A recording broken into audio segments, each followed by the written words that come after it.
So what's up? How you doing today? In this video, we're going to take a look at the melody for Big River, the Grateful Dead's version of the great Johnny Cash tune. And we're going to look at how the vocal melody can apply to guitar, and it can be a great way to give your solos more shape. But first, let's give it a listen. We'll break it down, and then I give you a practice backing track at the end so for you to try it out yourself. So let's give it a listen first.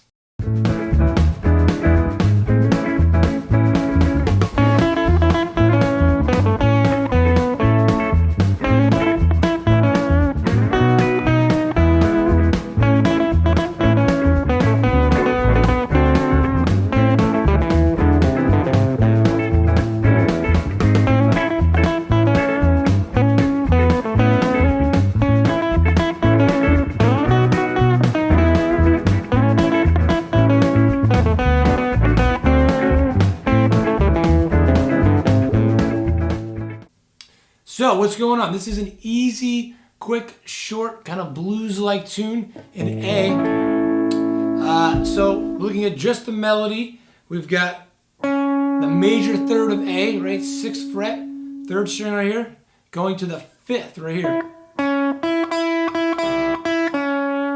So pretty easy, just going back and forth. And then not the easiest way to get this on the guitar, but you could do it here, or you could do it up here. I kind of prefer the sound of it here and feeling my fingers, but so it's the first phrase. We've got, and then it does it again, and then, and this is a key spot because this is a spot a lot of people struggle with. This B to E, you're going along just A for a while, and then the B is actually outside of the key, so it should be technically B minor in the key of A, but they, or I should say he, Johnny Cash wrote it with a B, classic thing you do, and that just kind of pulls it to the E next. But that, it's only one note, and that one note right here is a D sharp.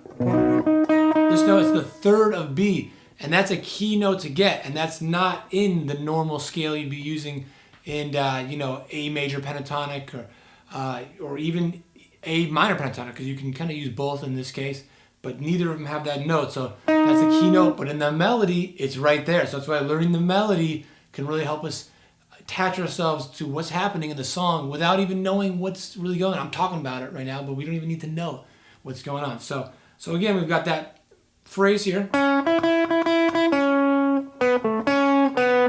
Starts it again, but then, and it's just part of that beat, and then resolving it to an E. So if I did just the root of the chord, it'd be like this, and then E. So real easy. So that takes that kind of complicated part of like, what do you do there if you don't know? And makes it really easy. And you can just do that every time. And you can play around with it to be exactly that. But maybe add some extra notes, and then no one knows you're playing the same thing over and over. And you play right along with the chords, It's a great trick. So the next part starts out the same thing.